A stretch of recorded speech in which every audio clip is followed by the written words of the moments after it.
Lily, thanks for the banana. Yeah, sorry, they are green, but they don't have any others. I'm just like, did you try to get something that would maybe eat green bananas? I did eat green bananas. Green bananas are the best though.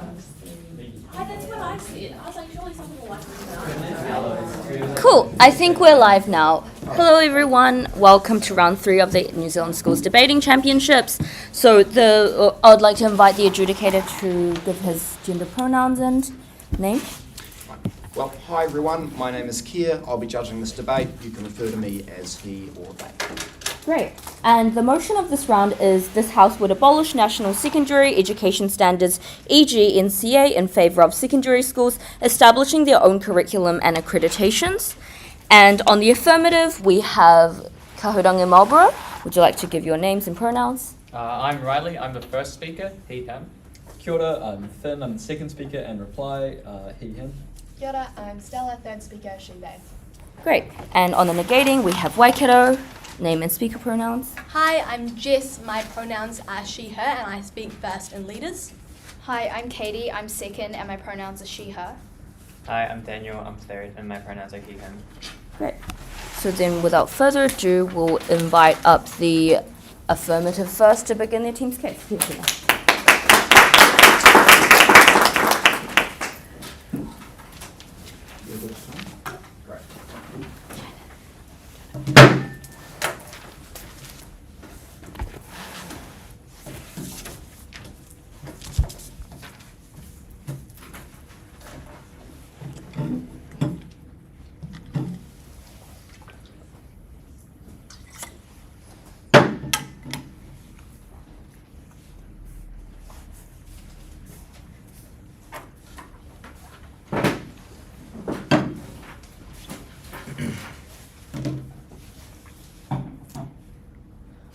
The developed Western world is facing a mental health crisis amongst its youngest population, its students, the people of the future.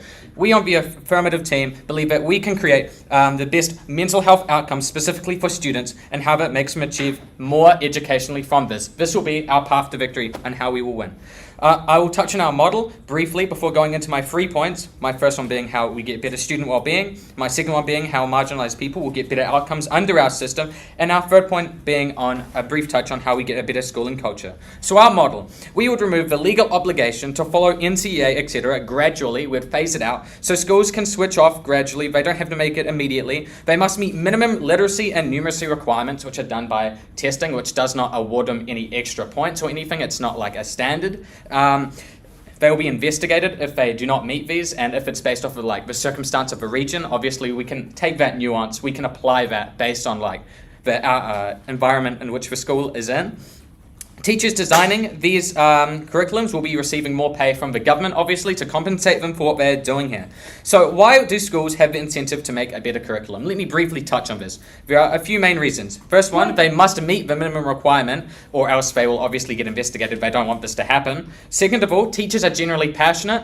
Teaching as a job is quite underpaid. We've seen this from strikes, especially in New Zealand, where teachers are striking for better pay. So obviously, they're not doing it for the money. They're very passionate about their job. And third of all, schools want to get more students, and by doing that, they need to get a good reputation. They need to be known as a good school that has a good curriculum, so that they actually get more students.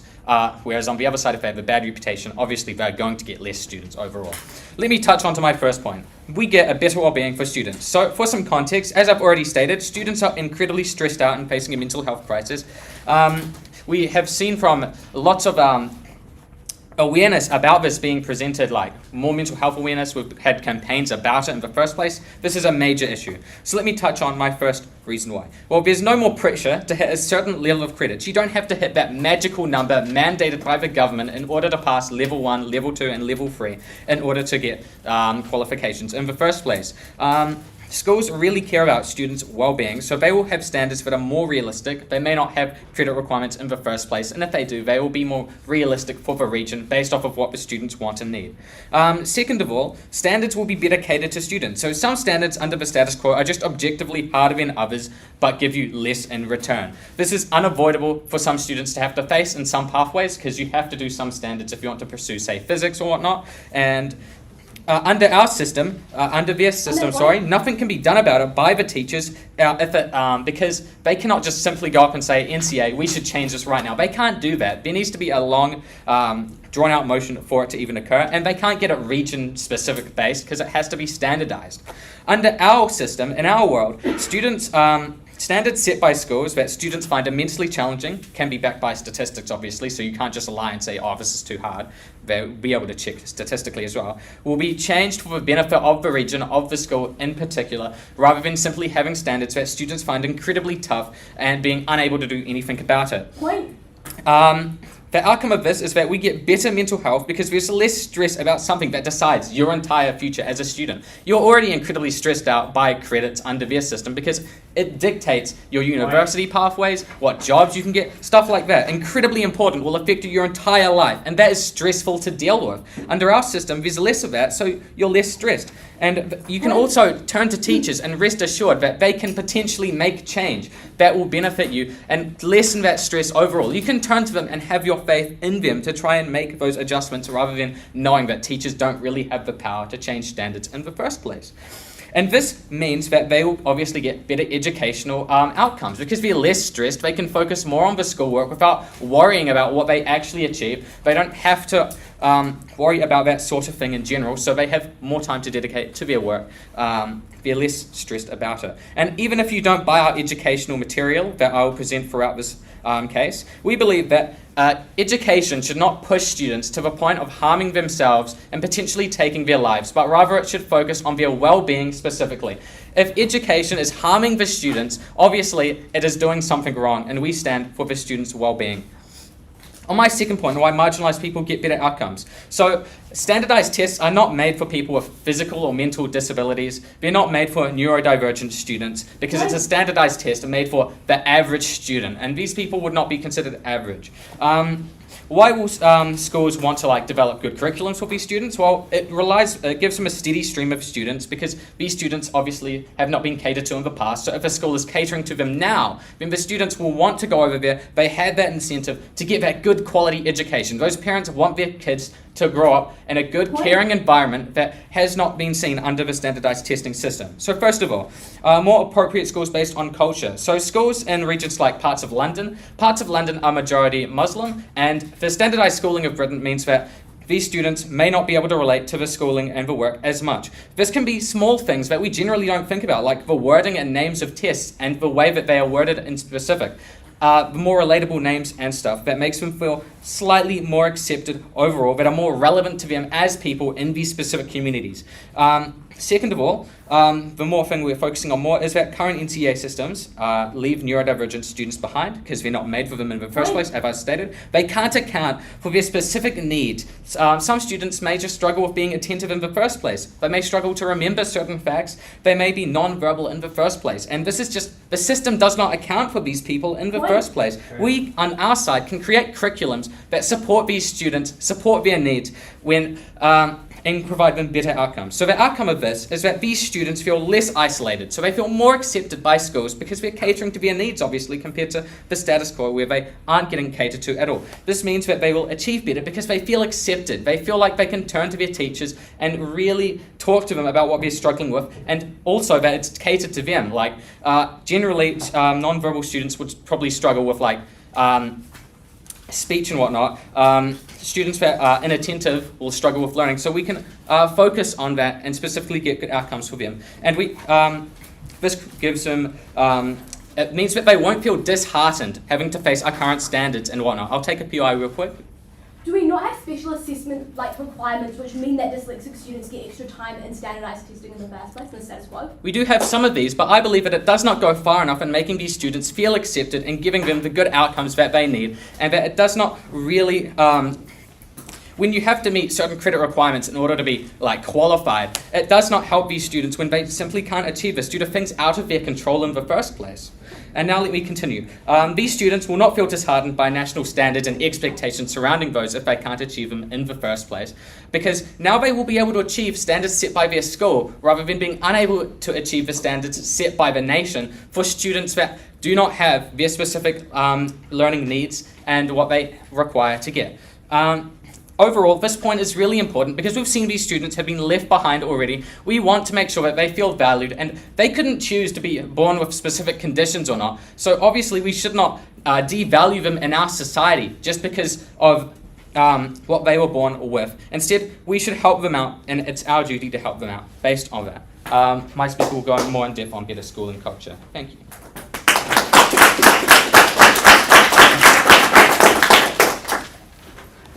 I thank First Affirmative for that speech. I welcome up First Negating.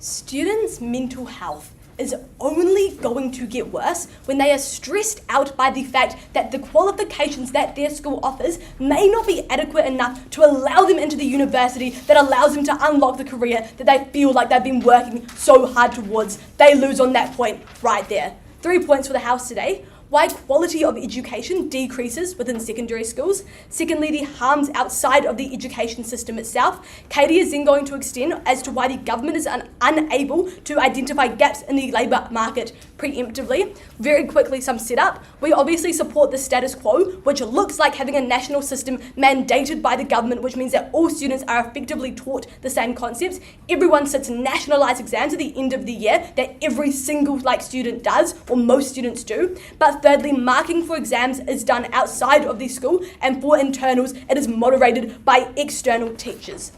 Very quickly, onto some rebuttal.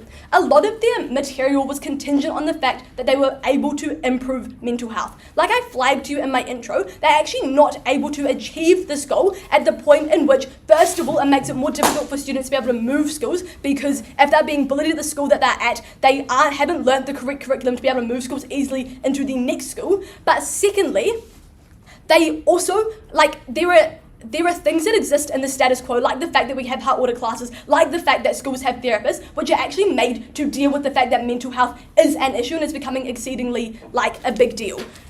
But lastly, when they were talking to you about teachers getting additional pay, which is part of their model, what we note here is that teachers, as they noted, teachers are underpaid in the status quo, which means that a lot of teachers are going to want to create this system, which doesn't mean that you necessarily get the best system, because everyone is wanting that extra little bit of money, so you can't guarantee that it does it well. And then very lastly, on special assessments not being enough in the status quo, what we tell you here is, first of all, this is a very small group. While be it important, just note that it is small. But secondly, it's that they probably actually feel far worse when they feel like they keep on having to go to a teacher and saying, look, the standard is slightly too hard, and it means that you're actually reducing the education down to the bare minimum rather than teaching them how to deal with it, because this is a condition they are going to have to live with the rest of their life. Everyone around them isn't going to make those adjustments for them. When you are able to learn this in school, where you have a support system, we think this is much more beneficial for these students' futures. Okay, moving firstly then as to why the quality of education decreases within secondary schools. I think the first thing here is that you get less resources for students. This is because A, the new system has a lack of exemplars purely because it hasn't existed before, but there's also a lack of sites for students to access information from because the standard hasn't existed. These sites are unlikely to emerge because each school takes a unique take on a subject and teaching for their curriculum, and therefore you're unable to create such a specialised site. And if it is a general site, then it may send students down the wrong path because it's not actually giving them targeted information for what they want to do. This means that mental health once again is worsened because you no longer have the access to resources which you get in the status quo. So comparatively then, in the status quo, when education is nationalised, it means that everyone is working towards one common goal. So therefore, A, there is an incentive for these sites to exist because they will get lots of engagement, which is proven because sites do exist, such as Study Time and Learn Coach. But secondly, you also just have access to past papers through the NCEA website because these exams have exist, so you can do it for practice. But thirdly, you are able to talk to your friends from different schools who probably have had their teacher teach the same material in a slightly different way, which may be really beneficial to you. This is uniquely mutually exclusive to us because the curriculum is so different between schools. They can't gain that benefit.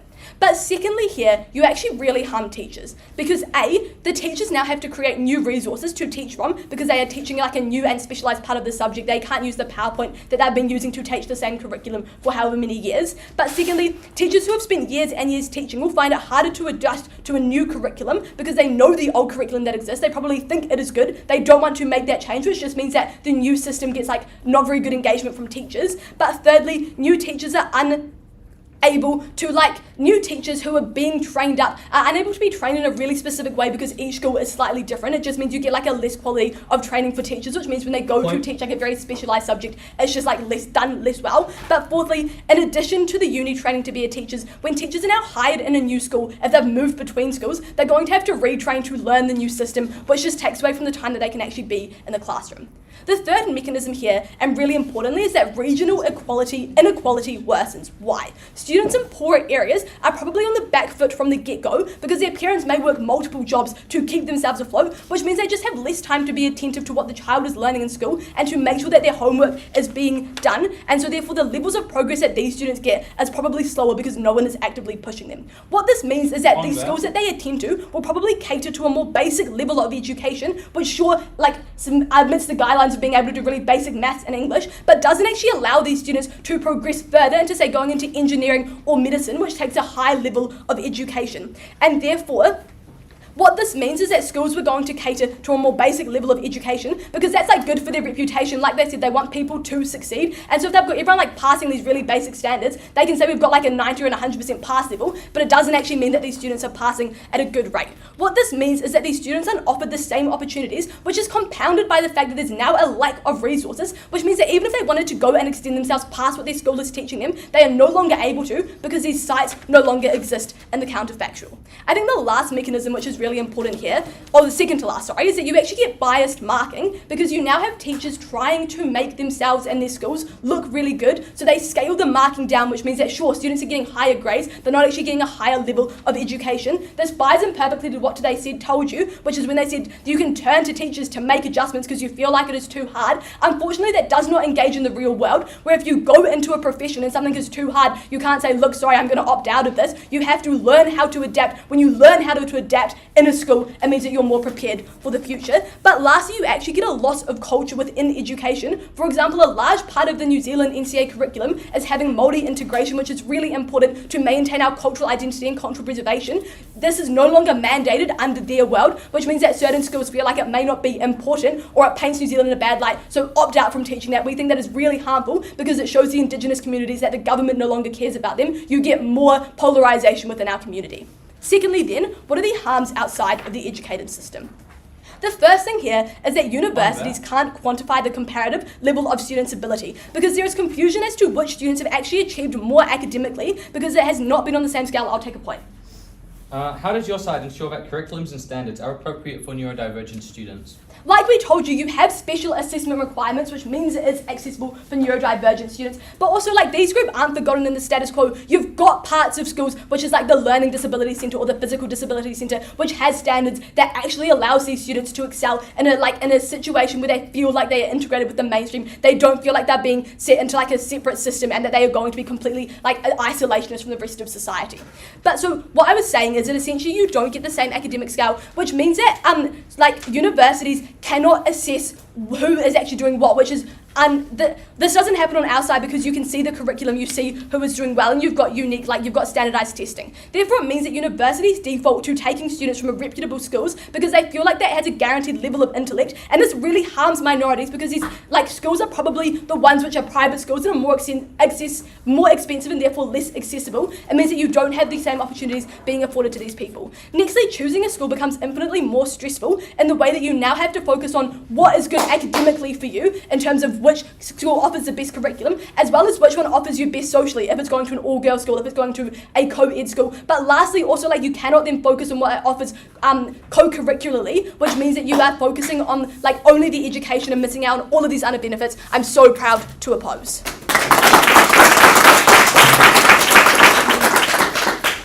Great, I thank Ms. Katie for that speech. I welcome up the second affirmative.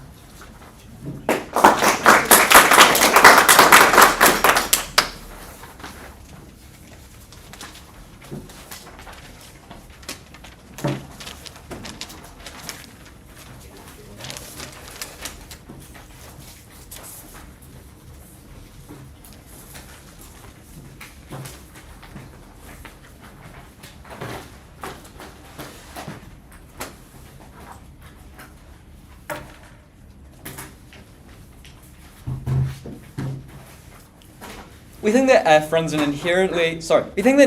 an inherently mitigatory case here, but when they're forced to defend a status quo which is clearly not working, when they're forced to defend horrible mental health rates, and NCEA system which is not producing outcomes, and also on top of that producing harms, they inherently lose the debate, because even if they nullify our points, you only have to buy one of them for us to have net benefit on our side. I'm going to start with some rebuttal, work through some points of clash, and then I'm going to split on the change that we would see on our world to the community, what this looks like in uni, what this looks like in the workplace. Firstly, so the first material that we heard from their side is that dyslexic students have enough under the status quo. You can extrapolate this as to their stance on all other minorities, all other students who are disadvantaged under the status quo, and they are disadvantaged under the status quo. We think this is completely untrue that they have enough currently. There's a reason why they're achieving far worse outside of school, and there are two ways that on our side we help this. Firstly, we give them a more flexible, dynamic curriculum which can move with them rather than having to force them to conform to a national standard which suits several millions of people. And then, so teachers can enact change. If a teacher knows that a student requires other needs, they are actually able to change this to suit them. And finally, schools with high levels of students with dyslexia, like specific schools that might crop up as a result of these disabilities and other intellectual factors, it means that these schools have extra ability to make a curriculum which is actually targeted, actually tailored to suiting these students. Secondly, the second reason why we produce better outcomes for dyslexic people in this example is through the culture change, where it relies less on the credits that you have and the degree that comes before your name, and more on what you know, who you are, and how qualified you actually are to do the job, because we know that the status quo is not providing that. Secondly, what we heard on their side is this material on school counsellors, right? We think that even in the best case, where you assume that school counsellors always work, they're fantastic and they're great, this is still an ambulance at the bottom of the cliff. What this means is that if a student is stressed, suffering severe mental health distress as a result of exams, as a result of things like credit counting, it means that they can go to the counsellor, even if we buy that the counsellors are going to do a perfect job and they're going to be fantastic. This is still unnecessary distress. We might as well just solve the root problem. So on our side, yes, you would see things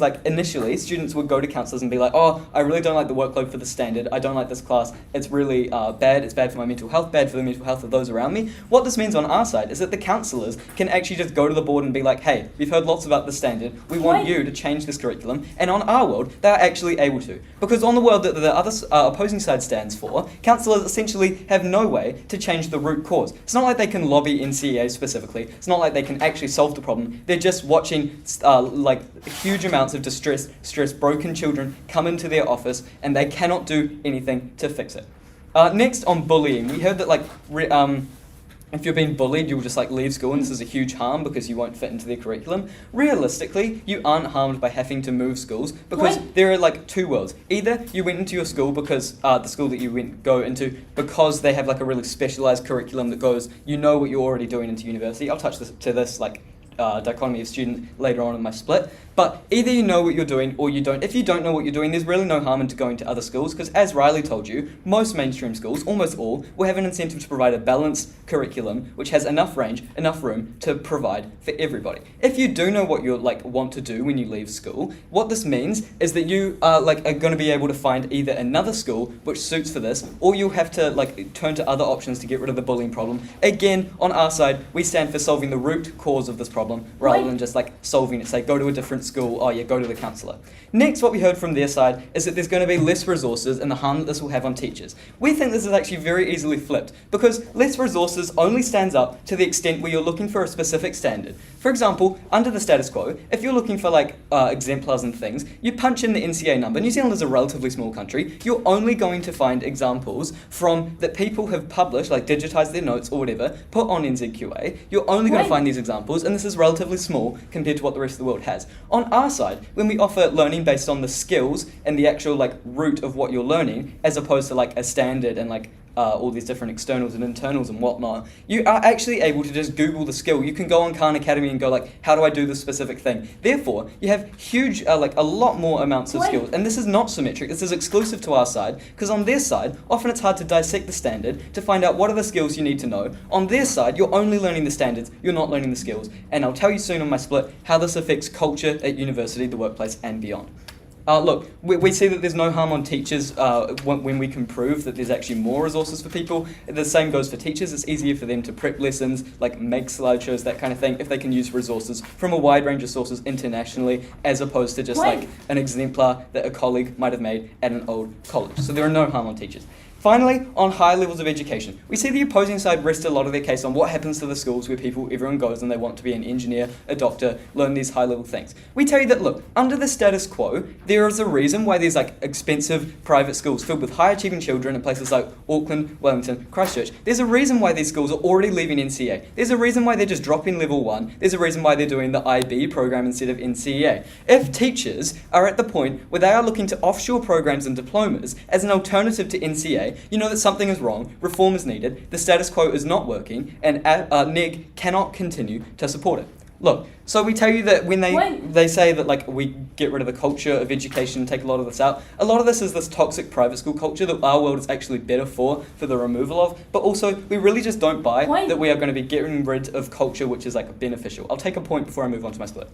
How do you think that students who want to go overseas to like do university are going to be able to transfer their education system from New Zealand to overseas? Well, the same way that right now, if they're doing the IB, they can go into another country. There are like systems and there are protocols right now for transferring these. There's a reason you can study abroad, come back and still have university entrance. And actually, on our side, this is easier because when you're learning skills as opposed to standards, has more context, more application in the wider world, let alone just universities in New Zealand. So nextly, on my split, about university, the workplace, and the change of culture. Right now, schools are focused on like setting as much like credits for students as possible under the status quo. Under our world, schools are more focused on the student. They're more focused on getting good outcomes, that these people actually know what they're doing rather than just having a qualification. Because yes, we see some qualified people that don't know what they're doing, some people who do know what they're doing that do not have a qualifications. Clearly these things do not line up, and under our world, we fix this entirely. This is exclusive to our case. You cannot claim these benefits. So basically, what happens when we get rid of like all these standardized externals, it means that universities, when they're looking for students, they're going to be less worried about getting people that did that like got really high marks in level 3 like chemistry or biology, for example, for medicine, and like they are just going to be looking, okay, can you actually do the skills that are required? Do we want to teach you? The context, NCEA is not working. It isolates either end of the specialization spectrum, right? This is why high achieving schools tend to just drop like NCEA or at least level 1. So there are two types of people on the spectrum. Those who know, the specialists, and those who don't know what they're doing after school, so like the non-specialists. For the people who don't know what they're doing, NCEA forces specialization at level 3. There are very little like broad classes you can do at level 3, especially at scholarship level if you want to achieve highly. If you don't know what you're doing at university, you are severely disadvantaged under the status quo, especially in NCEA level 3. For those of you who do know what you're doing after school, NCEA forces mandatory topics right from level 1. So you are absolutely shoved into a box, and it might not suit, especially if you're doing some niche thing after school. Look, so the outcome of this is that we get a whole bunch more people entering the workforce, we get a lot of people off the benefit, more people into jobs, and we give opportunities to marginalised people, which is where we win the debate. Thank you.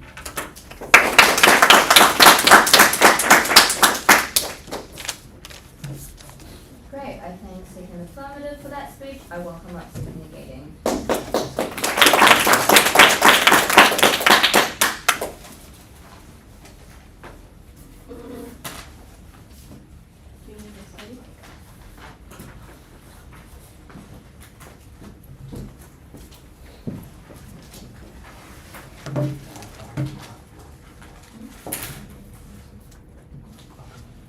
I think something that was vital to mention in this debate is the fact that they said that schools want a good reputation and therefore they should create their own standards. But the problem that occurs here is that schools are likely to make these these standards easier than other schools because they want to make themselves look better and more attractive to certain universities, which means that there could be this way of bias when they mark their students' paper or simply by the fact that they make their standards easier.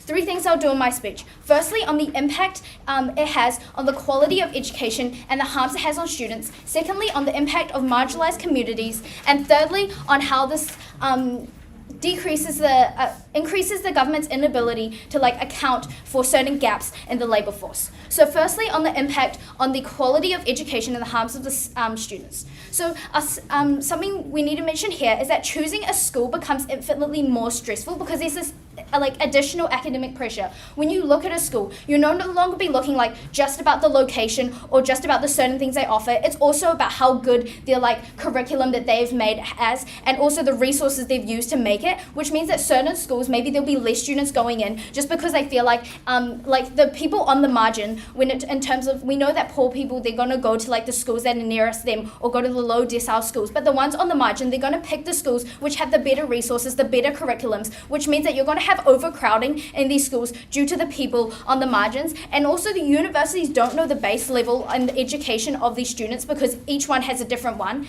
Currently, like maybe in a university, we have people from 5 different national standards, right? But when you have each school, there's going to be like thousands and like hundreds of different standards, which is the university just cannot account for. They don't know what the base learning of these people are.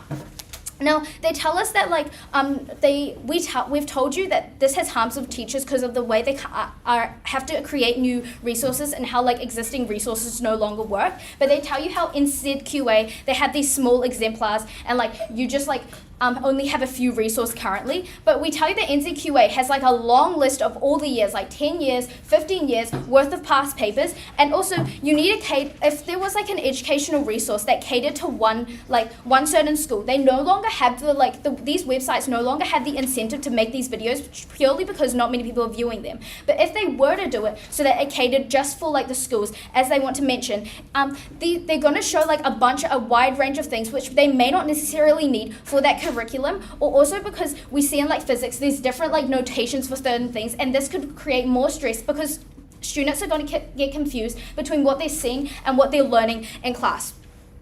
They also tell you how like now a lot of schools are using IB as an alternative, but the reason for this is because these schools, they tend to be of like wealthier students, or at least wealthier like backgrounds, which means that these students are likely want to seek like schools internationally, like more prestigious institutions. So the reason why these schools are introducing this is to cater for the needs of their like certain population, not because like they don't like NCEA. They give an option for both. So now they want to tell us how like the students are going to be less worried, they're going to be less stressed, and therefore like have better mental health due to like the how it's not about the marks and how it's more about the skills. But when you lower the bar so much to account for like literally the whole entire population, the bar is going to be so low that these high achieving students are just going to take like 10 extra subjects so they can stand out. So in the end, like there really is no like, there's still this disadvantage on their side, because when you lower the bar, students will still find a way to go over the top, leaving those disadvantaged people at the bottom just meeting the curriculum. Which means that it also means that possibly that these high achieving students, if they aren't able to stand out, it means that we're going to get low quality doctors, because the amount of like people going into these certain universities, they just led the base level. They haven't had exactly all these skills, and you can't actually see like which students are the very best in our worst case scenario. Okay, so now on to how this has better well-being for students. They want to tell you how there's no pressure to hit a certain amount of credits, and that like these standards will be more suited. But schools already like have the certain amount of education to pass, and academic stress still occurs. You can't lower standards so much that every single person is passing or doing amazingly, because that's going to lower their stress. That means that like most of the students, they're counting for such a small part of the class. Like most of these students will be so stressed because they have this lack of resources that Jess has told you. They have this lack of like these like teaching from like teachers, because they have to change the way they're teaching, and also because they feel like they have to do so much more than just the curriculum itself to feel like they can go above and beyond in university. They also tell you how these more like there'll be more suicide and self-harm on our side, and counsellors don't solve the root of the problem. But I think it's so important to address that here, that a lot of mental health issues occur from like home and life problems, not just because of school. It is not often the root problem. But even if you want to say that it is like all of the stress is academic stress, then firstly, they don't have the resources like for aid. They don't have the resources on their side to actually help them improve their academic like stance. All they're making is just the standard easier, but that also stresses so many students out. And there's a lack of sites to help, because as I've told you, websites aren't exactly going to cater for everyone. I'd take a POI now if you haven't. Yeah, how does your side reconcile with the mental health harms of the status quo you defend? well, we tell you that we're the side that offers, like, there's always going to be some level of mental health issues, just like human nature, but we tell you that because we have, like, so many resources, it aids with academic stress, as they actually have explanations. Unlike on your side, you don't actually have this, like, amount to, like, capacity to help certain, like, students. Okay. Now onto why this, like, impacts marginalized communities. So firstly, like, these basically, like, marginalized communities, these look like Māori communities, Indigenous communities. They tell how you want relatable names in text, but, like, in NCEA, they have these, like, Māori names. They have this inclusion of Māori, like, standards in to protect the nature which Jess has told you. Now I'll move quickly on to why governments have a limited ability to identify gaps in the labour market. So in the status quo, the government is able to identify what workers and specialists they need in a certain field because they have these amounts of statistics from NCEA of what students, how many students are taking which subject, how well they're doing in each subject, so they can predict what careers they're likely to go into. When you remove a national standard, the government no longer has a standardized result statistics, so they can't actually tell, like, what the gaps in the market for this certain, like, age group is going to be for the working population. And the government isn't showed that, like, say, like, a certain amount of people, they aren't shown who actually takes, like, mechanics, so how many, like, engineers there be. Therefore, they don't know how many engineers foreignly they need to attract. This looks like a student from school X doing really well in math, but another student not doing so well. But the government doesn't know about this, so that they don't actually know, like, how many of these students are going to go into, like, a math field, so they don't actually know, like, where they should allocate their resources to getting foreign workers. Now back to like, how we help marginalized communities. They haven't explicitly tell you how they aid, like, an academic performance. They just said we're going to cater, we're going to make it easier for people to, like, do well in school. But this basically means, as I've told you, that students have to go above and beyond, and they focus on this minor group of students, which we need to, like, cater for all of the students here. And we've told you through Jess multiple times that students now who are neurodivergent have the ability, they have the aid to, like, get somebody to come and read it out for them, or they have, like, more time, or can use their laptop if they're dyslexic. So if standards are more, like, suitable and easy, it means, like, for unis, they need to up their level. If everyone's doing well, they need to make it extremely hard to get in, like, or else you just have no ability to tell which student is better, which is why you must stand for side of negating.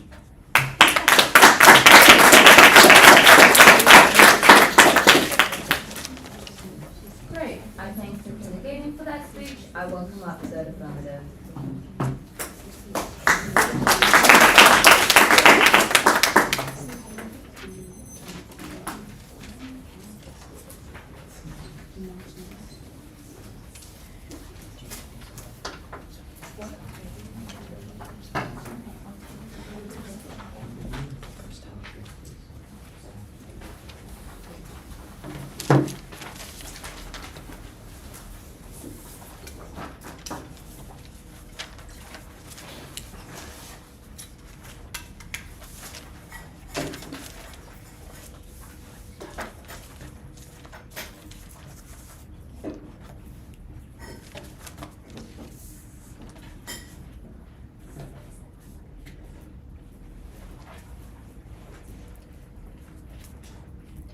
The negating side has mischaracterised our case. They have not taken into account our point of systemic change and how we will create a cultural change. Their entire case has rested on the fact that there will still be a huge focus on standards and that everyone will still care so much about the actual academic outcomes and the scores that people get. We told you from first, this will not be the case.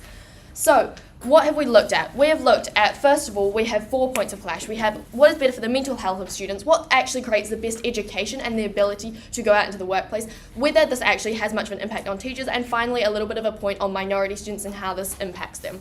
First of all, we believe on our side of the house that the mental health of students is the primary issue facing students globally. It is the main thing that we need to be focusing on and the main thing that we need to be improving. The status quo is not doing this. We've heard from Finn, which was not responded to, that it's an ambulance at the bottom of the cliff sort of situation. There's no way to prevent this from happening. On our side of the house, we create an environment where students feel more engaged, they're more likely to turn up to school, they have better social connections, all of these sort of things, and they're less stressed about school because we're not focused on the assessments, we're not focused on the credits. So what do we see from them? The first thing they told us here is about the life skills and the opportunities outside of school. We've given you things back and forth about this, and this will also come up later on in education, but just a little bit on the mental health side of things. We see that students value learning. They obviously strive to meet the minimum requirements. We heard this from first, but more importantly, they're able to learn more in depth while still being overall more balanced. This means that students can actually follow their passion. They can be more engaged in their learning. They can go online and look up things that are more in depth because they don't have to stick to the standards and only look up and copy paste the standards. Once again, this will come up later in education again. The second thing here is that they basically told us that it'll just be more stressful because you're just like stuck in one school and you have to choose that school and all of that. One, it's actually easier to transfer schools because it means that the knowledge that you get is not gained on credits, it's gained on like a broader, easier to be applied knowledge. We see students learning more, learning in areas that they want, and then if they want to change schools, they don't have to actually meet the credit requirements to change schools. They can change schools and apply that learning, which we see as a benefit for our side of the house. The next thing here is about it's like not that stressful having to choose a school. We see that it's already super stressful. Some schools already specialise in things. We see on our side of the house, it's like this 1 point of stress, possibly if we take their best case, compared to 5 years of having to keep up with assessments every week, of having to turn in assignments, of being stuck in this routine where you either can't keep up or you're being held back. We see it as less stress because you know that you have the ability to make a change as well. We know that you're able to go to teachers on our side of the house and you're able to say, hey, this really isn't working for me. Can we change it a little bit so that we can focus on other things? We see this as being a benefit for our side because students are able to have a more catered education, which is better for everyone because students who do well are able to go further, more in depth with their learning. Students who don't do as well, they don't just have to have a worse education, but the education can be changed slightly because it's not focused on the credits, it's not focused on meeting a certain point. It's focused on broadening their knowledge and meaning that they're able to go into an industry that is not so focused academically because these students would likely not be going into this anyway. Yes, I'll take a point now. Do you not think that when you don't focus on academic outcomes, you've got no way to actually quantify who gets into university and who doesn't? Yep, I'm about to move on to that now, thank you. My second point is on education here. This has been a huge point of clash, especially on their side of the house. Basically what they've told us here is about uni and about resources, but we have proven on our side of the house that we will create a systematic change and a cultural change that will benefit students. So what have they told us? They've told us less resources, sites, exemplars, can't teach outside of school. We've told you, one, we're not focused on the assessments, we're not focused on copy-pasting from a website, we're not going to Learn Coach and just copying this and pasting it and not actually learning the information. We're focused on making students engaged with school so that students want to turn up to school, so that they retain the knowledge for longer, so that they're applying it to a wider thing, able to apply it to a wider range of skills. They have a skill set, not a very precise knowledge that is not actually beneficial in the majority of jobs. Secondly on this is that university can't quantify learning. This is what they told us. What do we see? We tell you that university will not actually just be looking at the credits because this is not what they will be focused on anymore. They will be more likely to ask like what you've learned in school, what are your interests, what are your passions, like give me a synopsis of what you learned. This not only helps universities choose students, but it allows them to see who can actually think deeper, who can think broad, who can recall this information, and we see this as being hugely more beneficial, especially for careers that are more focused on being able to engage with people than just on academic validation. And universities will be more interested in this than they will be in the credits. So you won't just be going, oh yeah, I got 20 excellence credits in biology, therefore I'm going to be like a perfect doctor. You should totally let me into your university. Like, I'll just be amazing. And still be going like, I have a huge passion for people. I want to take care of people. Look at all this learning that I've done. I looked at all of these different sections of biology and chemistry and physics. And we see this as being hugely more beneficial because it actually just creates better people as well as people who are able to learn better. The second thing that they mentioned here was like a slight point on like how it'll be like overseas and all of that. Really, we already have to convert stuff to overseas, right? We don't have the same systems. But what we see is the same thing as universities. We see this as not just being specifically in New Zealand as well, and we see that people would more likely have things like CVs showing your achievements, your interests, what you've done, your extracurriculars, all of this sort of thing, rather than just presenting credits which then have to be converted to a different system anyway. Then my next point here is, the next point of clash is about teachers, whether it will create more stress or why teachers would actually be wanting to create a good system. So why do teachers want to create a good curriculum? Why will they not just have the stress and just take the money and not do anything? One, we see that teachers generally care about students, right? Teachers don't enter the education system to earn money. They enter because they care about the students and they want to make an impact on people's lives. Secondly, they have an incentive to make it better. We told you this at first, but I'm just recapping. To make life more enjoyable effectively, because if you're able to teach something that you like, you're able able to teach the students in a way that benefits them, students are going to be giving back more to you, therefore teachers will have a more enjoyable life when teaching, and so they will want to make a good curriculum. This is also about being more passionate, we've seen this. And thirdly, reputations. We see things like rate my professor, right, in university, that sort of thing. We see that people want a good reputation, they want to be seen as a balanced school, therefore they're not likely to just go on one path, but they are more likely to create a balanced thing, but then be able to go more in depth with different students depending on the class. The next thing they told us here is just like being trained and all of that, and how that would be really like hard and it would just waste time. Well, basically, we see that you can tailor courses to be more enjoyable, in-depth, alignment. We've seen all of this already. They don't need to be trained to a specific subject because it's not an NCEA system. This means that they're able to teach things in a broader context. This is basically stuff we've already been over before, but they're not focused on outcomes. And students can actually work with the teacher to do it, so teachers don't have this huge amount of stress because they can work with the students and go, okay, well, what are you interested in? What are your careers? Let's tailor it. Let's make it work better for everyone. Secondly, here, we just see that students are not really as stupid and as easily to manipulate as the opposition has told us that they are. They will know if teachers are just like marking things really unfairly. You can see this in school statistics. Like, this just isn't super likely to happen. But even if you don't believe that, why are students going to choose good school? We see parents, in the majority of cases, parents do have an impact. And secondly, the cultural change to value learning over outcome. This has not been engaged with enough. And thirdly, students generally want a secure future, right? Like, most people don't want to not have much money.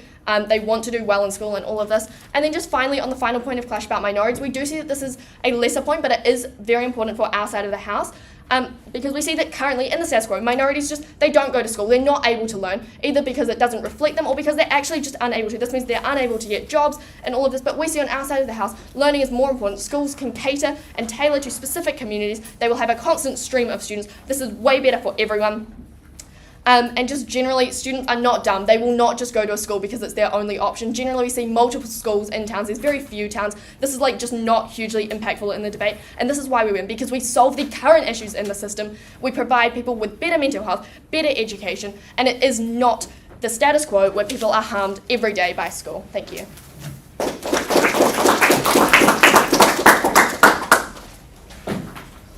Sorry, I think the affirmative for that speech. I welcome up the negating.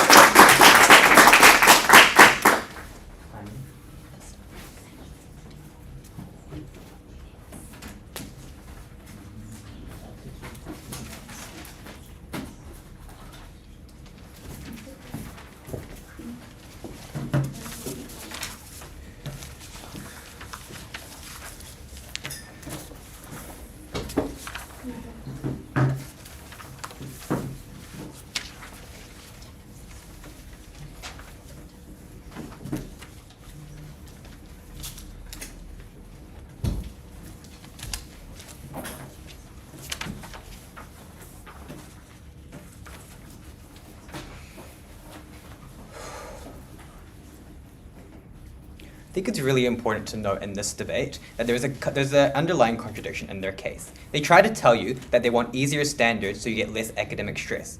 But then the key alternative they tell you in second is that schools will turn to IB. IB is notorious for the stress-inducing curriculum that it is. International curriculums are normally harder, which means they're probably going to get more academic stress on their side if you go to international curriculums, which means you worsen the mental health and the academic stress on their side. What am I going to talk about in this speech? Firstly, which side of the house is best for students' mental health? Secondly, on quality of education. We win these points, we win the debate. Thirdly, a small point about minorities.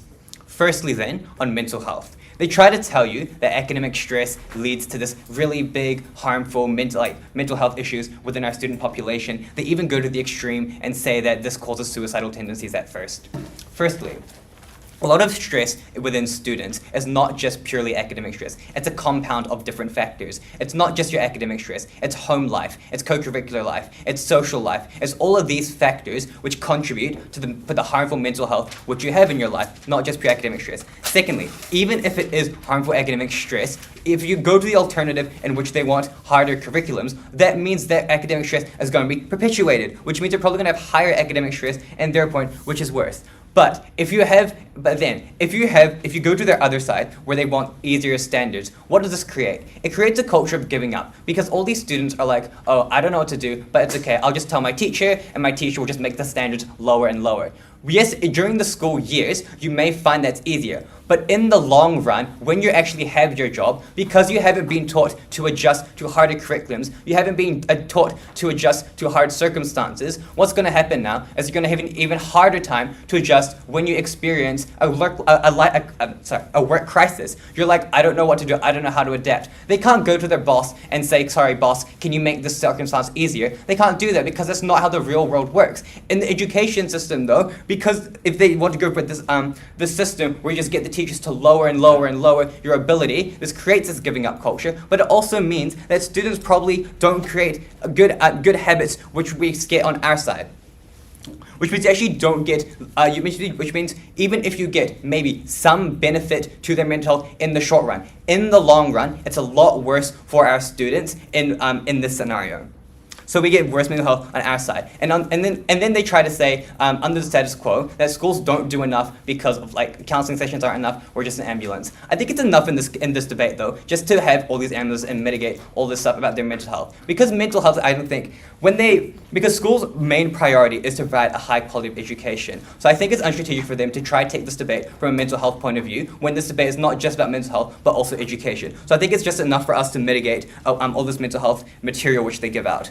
But then, even if you don't buy that, we win this debate on better quality education, and I'll move on to that now. Why do we get better quality of education?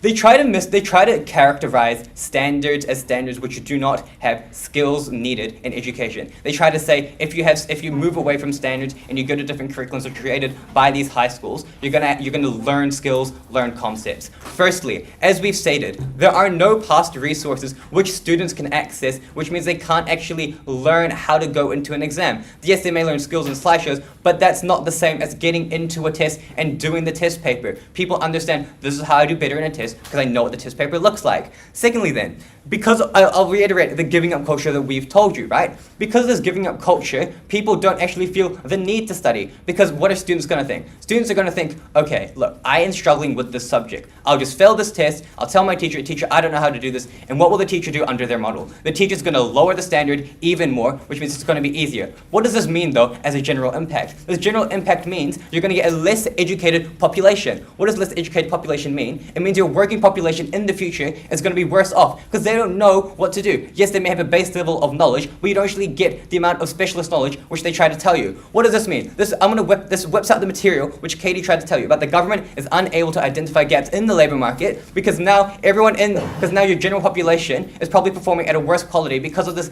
base level of education is much lower on their side. On that. Yeah.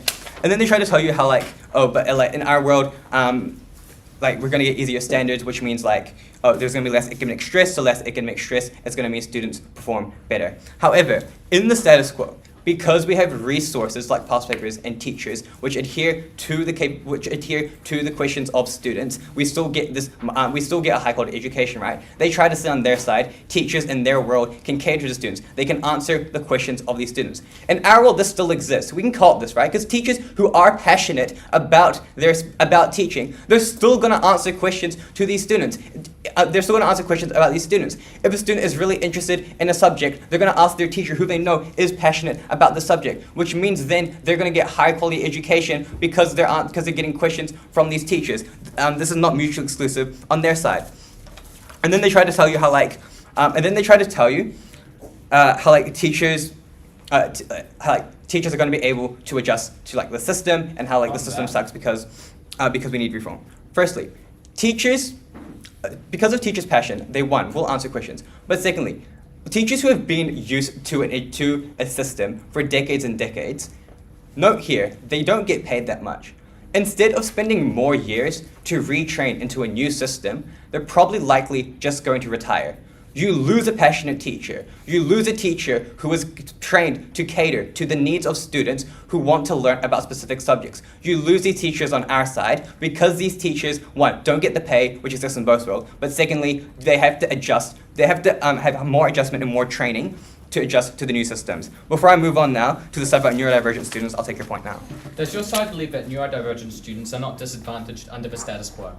Thank you. I'll talk about neurodivergent students now. It's a good segue. So neurodivergent students. Neurodivergent people will not get the same will not get the same incentive in their career because they're not taught how to cope with the status quo, right? This is what I was saying earlier, right, with the giving up culture. Because neurodivergent students, they're more incentivized now to go to the teachers and ask them to lower the level of test and lower the level of the subject. What does this mean now? In the long run, when these neurodivergent students go into university and they go and they go apply for university and go into these jobs, they're not going to be able to just ask their uni professor or ask their boss, can you lower this level of paper? But that's what they've been used to. They don't know how to study, they don't know how to cope, and they don't know how to adapt to harder systems, right? Because the school has a support system. They feel, furthermore, secondly, neurodivergent students will probably feel even more incapable to do the work on their side, right? Because now these neurodivergent students are constantly asking their teachers, I need help with this, can you please help me? And because of this culture which they've created on their side, you're just constantly going to be asking these teachers to help. But this means that there's a level of autonomy in their study which is taken away from the student. And student autonomy is something which empowers students to feel like they understand what they're doing. But because you've taken this away for neurodivergent students on their side, you have more reliant on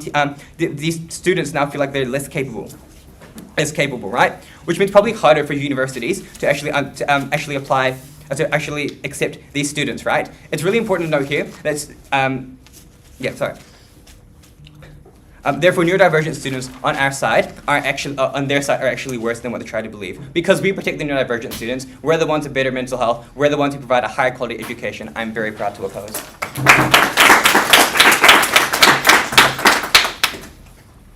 Great. As per tradition, we revert to speaking order. I invite up Negating to reply.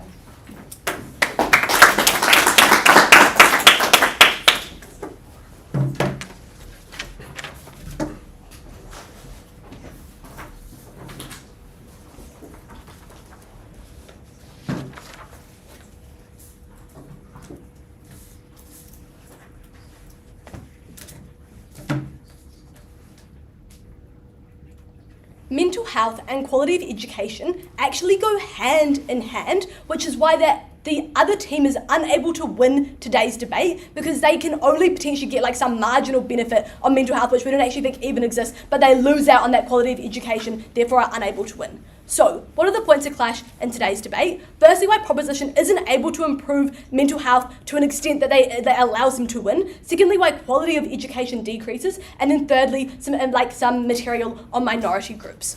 Firstly then, why proposition isn't able to improve mental health enough to win. Even if you move away from a standardised curriculum, you still need a level or enough of an academic background which allows you to access the career which you want to go into, which creates a level of stress in the first place because you need to be passing those tests. But secondly and additionally, it creates a greater level of stress on their side because you are unsure if the education that you have received is sufficient enough for your chosen pathway. This is a mutually exclusive harm to their side of the house because in the status quo, you know if you get a certain number of excellences, you are probably guaranteed to be accepted as a doctor or as a surgeon.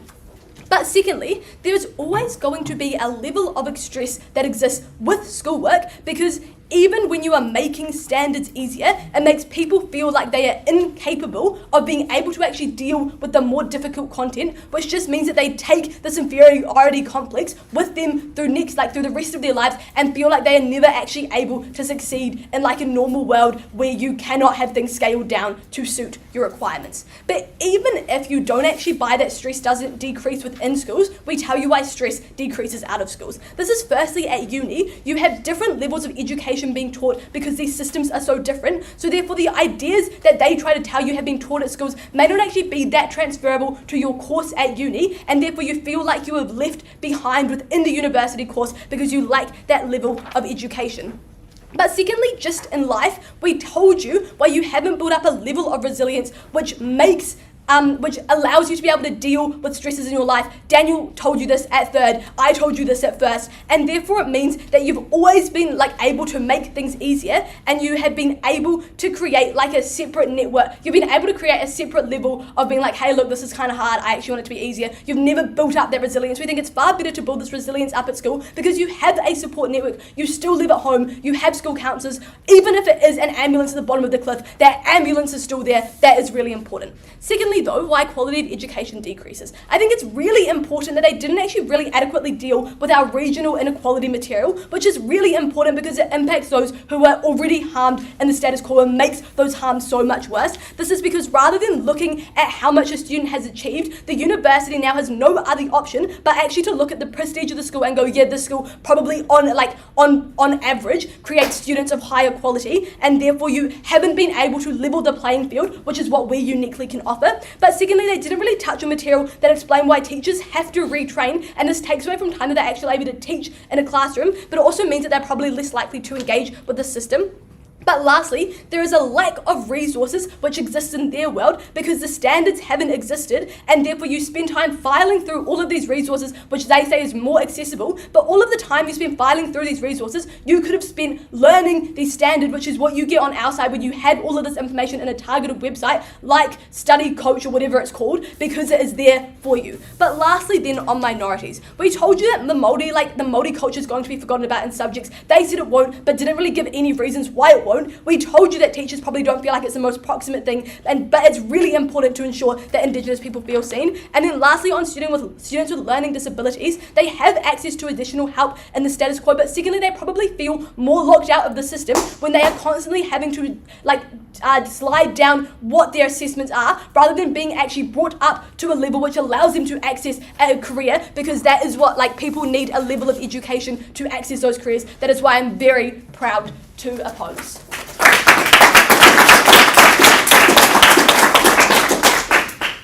Great, I thank Negating Leader for that speech. I welcome up Affirmative Leader to conclude the debate.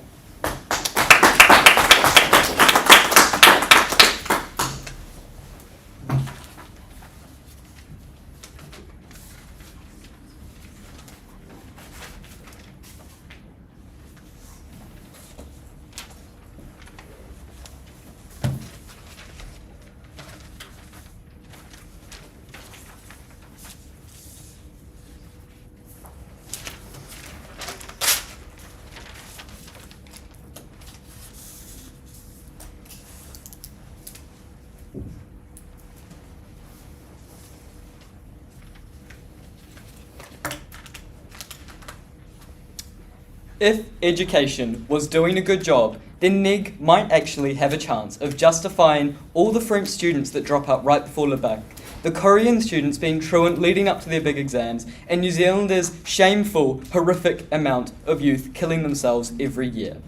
Unfortunately for NEG, education does not do a good job. It does not stand under the status quo, and they cannot therefore justify the status quo, even if you buy all of the harms that they've shoved onto our side. 4 points of clash for today. Firstly, on disadvantaged students. They said firstly, they started with some very they started with some very bold claims about the status quo. Initially, it was like dyslexic people have all the tools that they need, the outcomes, they have everything they need to succeed, therefore placing the responsibility for the fact that they do not succeed onto them, and we tell you that this cannot stand on their side. They also said that therefore, as it went down their line, they started to say that, everybody has all the tools, everything they need to succeed under the status quo. Notice how this was dropped by the end of their line, and notice how this is untrue. We said, why doesn't it work? If what you're saying is true, surely the status quo produces equal outcomes for everyone, right? Surely apprentices aren't disproportionately dyslexic or have other intellectual disabilities. Surely anyone with an intellectual disability has an equal chance of going on to a high-paying, high-opportunity job. So therefore, we win this point. The other thing we say is even if we buy the magical perfection of this underfunded, burnt-out counselling thing which doesn't even exist in a lot of places, even if we buy the fact that this is somehow magically going to work for all students, we still see that this does not fix the root cause, and therefore their status quo has inherent harms. Secondly was the harms on teachers and resources. They said that teachers aren't going to have resources to actually organise their teaching, to produce the resources and the PowerPoints. And they also said that students don't have this and therefore they have worse outcomes. We said there are actually more resources when you teach the skills rather than the standards, because now you can draw on a pool of knowledge from around the world rather than just at worst a few years of NCEA and at best not much more.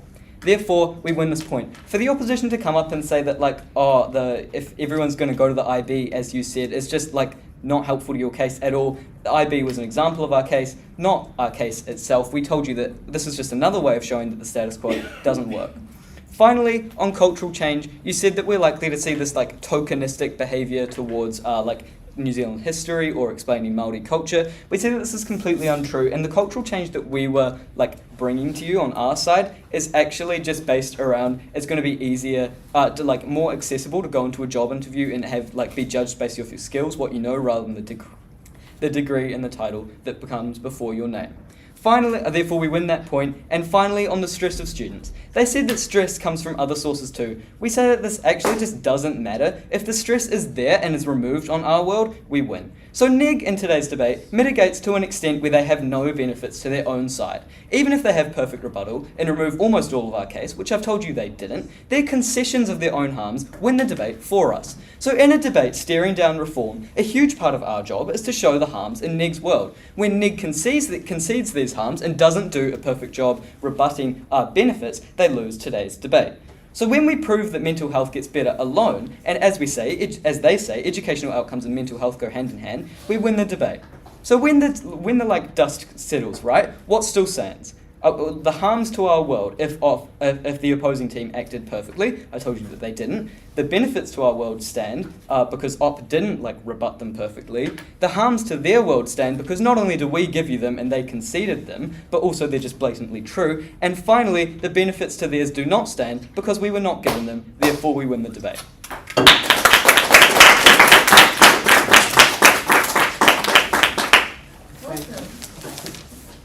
Thanks both teams for a great debate. Before I get you to cross the floor and shake hands or bump elbows or whether we're comfortable in these COVID times, can I just get a nominee from both teams to come and write their names on the ballot? We want to get the spelling right for everybody. Thank you. Everyone else, please cross the floor, shake hands, and then I want to ask everyone to please leave the bag room and go up and bang a little bit. Great job. Great job. Thanks, I have to maybe supervise that Riley gets my name right. We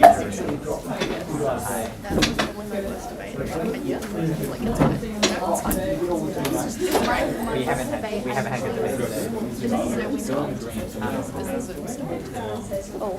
I don't think it has. Hi, Shrey.